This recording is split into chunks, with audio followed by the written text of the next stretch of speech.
Okay, so next up we've got Anup, who's General Manager currently at Attentive. There's some individuals that I am keeping track of for years to try and get to speak, and Anup wasn't one of them. Because he's always asking me to speak, and finally we had an opportunity, and I'm happy and proud that he's here. We're going to be talking about building a successful business outside of HQ, and having a focus and getting stakeholder buy-in and hiring the right talent, which we've already touched on this evening. Just a bit of background: after studying to become a computer engineer, Anup decided his passion was in sales, and since making the decision to pursue a career in sales, he's now got over 20 years experience in a number of high-performing SaaS companies. Right now he's using a data-driven approach across people, process and product, and he's built a predictable revenue machine in the organisations he's been part of. And this approach, combined with his ability to hire, coach and scale, has enabled him to be part of 3 company exits, including the IPO at ExactTarget, which was acquired by Salesforce, and also Smart by Marlin Equity to form Halo. So really am happy, so excuse the jokes. Anup, you're a star. You've got 7 minutes, over to you.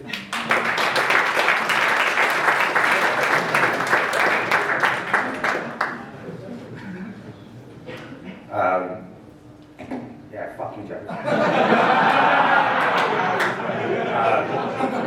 Going back to the, I'm only here for the diversity part, right? So just saying, James is just murdered my stakeholder. So unlike Tom, who's the CEO, who you obviously had time to practice it without notes and build slides.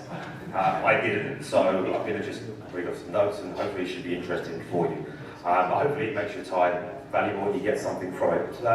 By means of introduction, my name's Anup. I am GM Attentive. We are an SMS marketing platform based out of North America. My role is to kind of build out international markets, starting with EMEA and APAC. Just a quick question, just by show of hands, how many people here work for an organisation that has a HQ outside of the UK?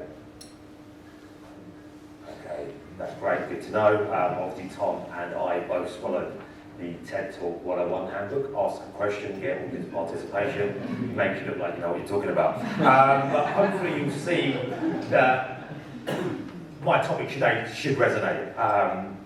So I've been attentive now for 2 months, and I know I've got 7 minutes to kind of share 20 years worth of learning, so I'm going to feel like a radio DJ and go very high level on a few key points, but I'm probably going to talk to you about just some steps that I've seen that help me build good businesses over the years. But again, I've been there for 2 months now, and part of me joined, I had the opportunity to speak with a gentleman called Stephen McIntyre, and Stephen McIntyre is general partner at Frontline Ventures. Super smart guy, and he was the individual that actually bought Google and Twitter to EMEA, right? So heavy hitter, knows his stuff. And we were kind of talking about growing businesses in this region, the kind of do's and don'ts. And he shared some good insight with me, and I think we should just probably, I don't think we think about this enough, but kind of said that we're all probably aware now that the first stop for US companies is Europe, right? And at IPO, or at a point of IPO, there's an expectation that 30% of revenue comes from this region. Now, the median ARR for companies that are IPOing at the moment is around $280 million. That means we, as leaders in this region, have an expectation to grow a business to 80 million. Right? That's a tough gig, right? Considering what, less than 1% of companies actually ever get to 100, and we're expected to get to 80. So, today I'm going to share a few of the learnings that I've had. I've been very fortunate to be part of some great companies and had some exits, as James read so eloquently off a bit of paper. Pretty solid there, James, thanks mate. And these learnings actually just come from trial and error. If I'm honest, I don't think I'm doing anything above and beyond anyone here, and all these have come from my own mistakes and learning. So there's a few that I'd like to share. The first one is, like, how do you make a business successful outside of HQ? And the big thing that I learned very quickly was to get executive buy-in. Okay. Actually, let me rephrase that. you've already had exec buy-in because they hired, they gave a job. It's like, how do you keep the exec buy-in?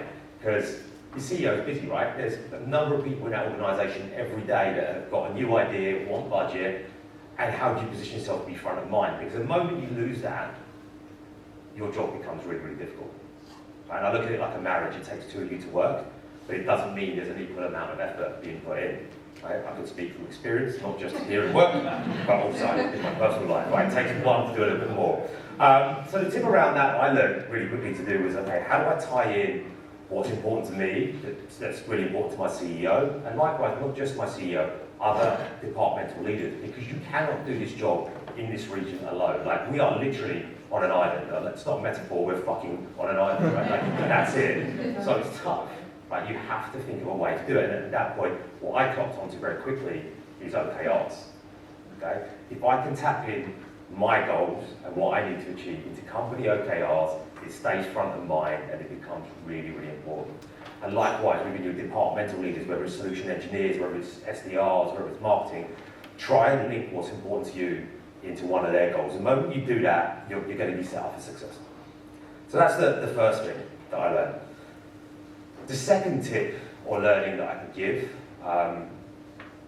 it sounds simple, and that's what it is, right? It's like, keep it simple. And that's from a strategy point of view and an execution point of view as well.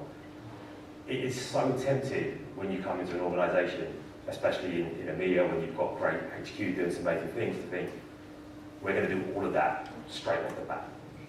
It's taken them a long time to get there, right? And it doesn't mean that you're going to do it straight away with limited resource, limited budget. So, what I've been able to do over the years is try and do something well, but focus on one or two things and just try and master that. If you do that, you understand the motion, you understand what works, what doesn't work. Added benefit is, if you focus your AEs on just like, go and do this and go and do really well, like the key to success is not being like amazing, it's repetition.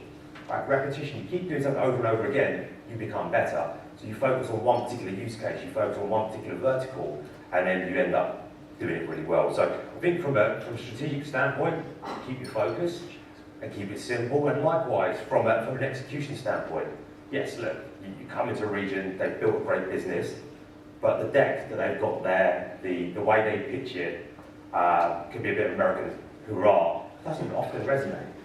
Okay? So when you have to tweak that, keep it simple. Ask yourself this question. I ask that myself all the time. Does this overcomplicate the process? If it overcomplicates it by a lot, then go back to the drawing board. Okay? Keep it simple. Allow yourself and your business to be easy to do business with. The third one's an interesting one, which would be to spend time on the things that matter, right? On things that move the needle. We're all busy in this world. And time is the commodity that all of us have the least amount of, especially when you're building a new business in a new region. I actually got into a habit of now looking at my diary on a regular basis and declining as many meetings as possible. And that sounds mental. Actually, by the way, just as an FYI, not client meetings or prospect meetings, internal meetings. Right? Go, ask yourself the question, am I getting value from this? Could I read an email afterwards and get the same insight or a few slides? If you can, you need to be there. And when you're building a new region, you can't afford to be just kind of held back by the internal stuff. Me, where I like to spend my time when I do is with my people, right? In front of customers, in front of prospects, like coaching, training, understanding the market. I think that's really, really key. And the byproduct of that actually, when you do spend time with your people, especially if you're hiring and you've got new people in the region, is you start to build trust, right? And you start to build a culture. Because my personal ethos is that if you look after your people, they will look after the number anyway. To spend time with the people that matter. Yes, you've got a load of people at HQ, but at the end of the day, if you're not successful, it's your neck on the line. And 68% of leaders fail in the first 18 months. And we've all heard of the first leader that comes into region and it doesn't work. I'm hoping that doesn't happen right now. For the first right? The next point I'd like to talk about is probably data and metrics. We have a lot of it these days, right? We're always talking to our customers about, oh, look at the amount of data you have on your consumers and how can you use it.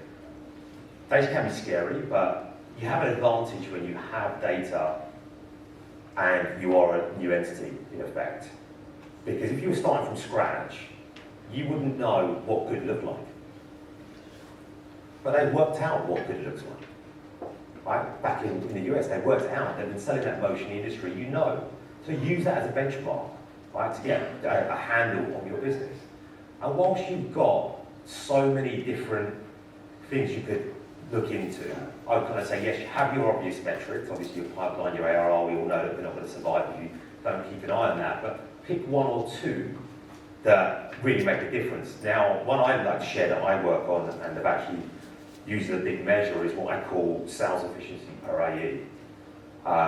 It allows me to focus on the right areas to improve performance. And in effect, it's, well, I'm not taking full credit for this, I've got our sales ops team to build this out, so I'm not a big genius, but it looks at the kind of average conversion per lead source, what that lead source would equate to in ARR. It combines it by conversion rates by tier. In effect, the TLDR, too long don't read, is it spits out a number. And it's 1, like, is the benchmark above or below. If you're above 1, what does that tell me on my AEs? It tells me that my AEs, if they get an opportunity, will close it, or doing a good job. So if I have an AE that's above 1 on their sales efficiency, but it's not hitting target, it tells me I have a pipeline problem. So I know where to focus my time. On the flip side, if I've got an AE that's below 1, then I know it's a coaching issue, right? It's not a pipeline, I need to spend time on those individuals to kind of bring them up to speed and understand their gaps. The last one I kind of leave you with is that it's a tough job what we do, right? And we can run at 1,000,000 miles per hour.